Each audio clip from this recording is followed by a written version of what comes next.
So on today's video, we're going to talk about love. We're going to talk about love and dating and relationships after 40. I'm going to kick things off with some footage from my I Am Open to Love event. That is my journal workbook. I'll have that linked in the notes in case you want to grab your copy. I was up very late last night trying to move some stuff off my phone to prepare for this event. And I couldn't sleep. I was up. I guess it's like, you know, when you're younger and you're trying to go on a field trip or a vacation and you just like wake up every hour because you're so excited. I think that's what happened last night. How is that happening still and I'm 43? I don't know. But I'm gonna prepare for this event.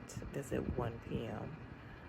Well, it's at 2 p.m., but I need to get there early. And then I'm gonna come back and talk to you guys from my deck as I do and try to get my life together. And we're gonna talk about love. Okay, so I am printing out the worksheets, which is what I was supposed to do last night, but my iPhone, trying to get these videos off my iPhone has proved to be an interesting challenge. We're gonna get this done for next week. But I'm printing out worksheets now to put them in the journal. Everyone's gonna get a copy of the journal who attends the event today. I'm gonna stick the paper up in there. But I wrote this some years ago, and it is I'm Open to Love, a workbook and journal to address internal and external love. The idea is that, you know, the more you love yourself, the better that you can love others. There's all types of, you know, reasons for and against things.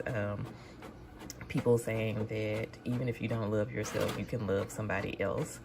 I say no. I think you can on a certain level, but it's not going to be to the best of your ability, right? Because you haven't done the things to kind of heal yourself to make you the best person possible. I'm not against that. Of course, you know, healing comes in community and in relationship, but I think this is a good first step.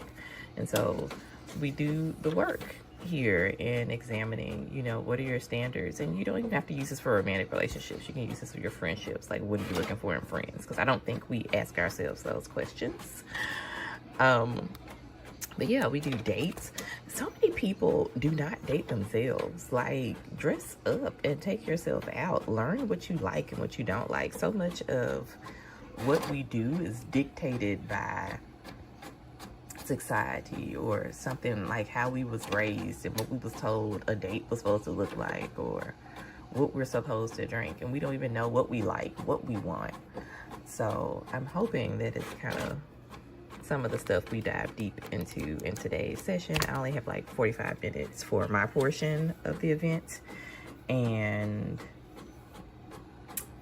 then we go into some meditation and some stretching.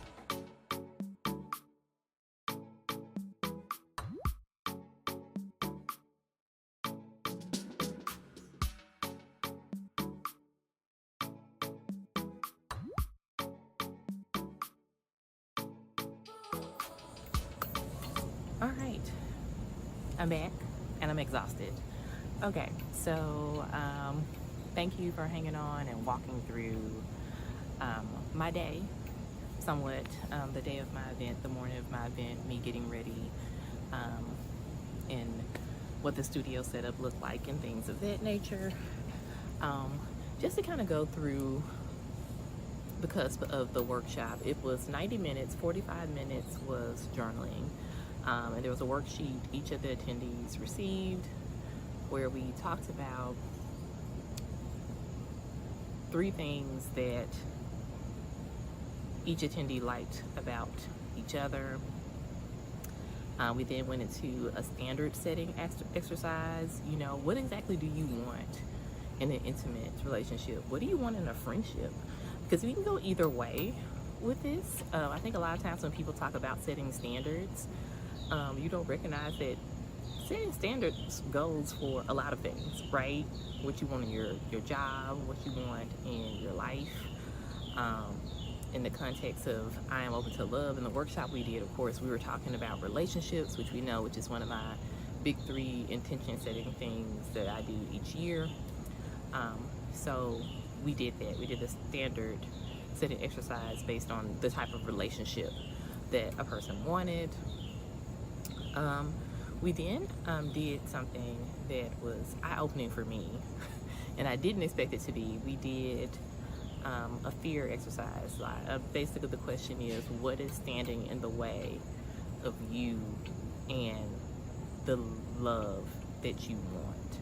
Be it an intimate relationship, being like deeper relationships with family, with friends. What do you think is standing in the way when you look back over kind of like standards and the discussion that we've had going up to that point?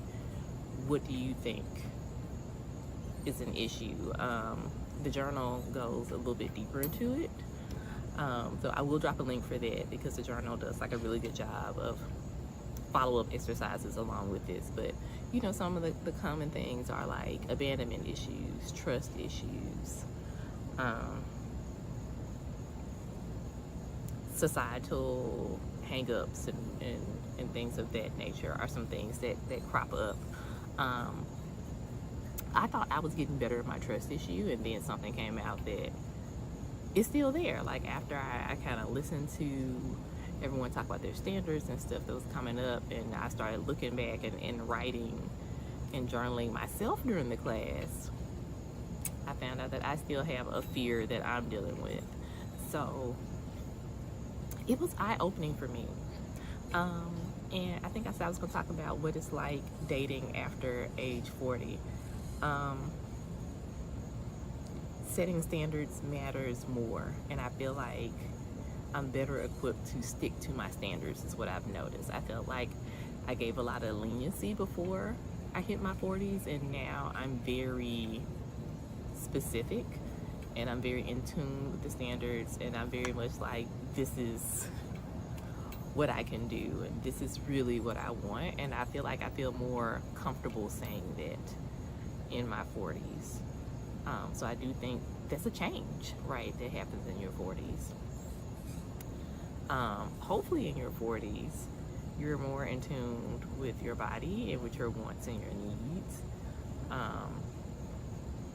And, you know, when the talk of fear and things popping in the way crops up, you don't shirk away from it. You go, all right, let's get to work. Age does not necessarily necessitate that, take that all the time. I feel like there were younger women in the class today, and they were just, man, they were so in tune with who they were, and, you know, setting up these networks and the importance of these type of relationships. I was in awe. Yeah, for me, dating in my 40s, I feel like that's the biggest thing to me, is that the standards, I feel like, matter so much more. And it's such a thing for me now to kind of have this thing and defined list, a list that has changed like maybe 3 or 4 times. And I even set up a set of standards for like my friends, because my relationships with friendships and stuff has changed after age 40. And I don't think people tell you that. Like, it's all these different these relationship shifts after 40. So those are the biggest things for me. But I Am Open to Love went very well. Thank you for accompanying me today on this journey. If you are interested in getting your own workbook, look in the notes so you can grab it, and leave a comment and let me know your thoughts on how relationships have changed for you, especially if you're over 40. I definitely want to hear how that is. And one of the things that came up is the topic of loneliness, and I think I am going to do a follow-up video on that as well. But until next time, find a little time to take a break. Bye.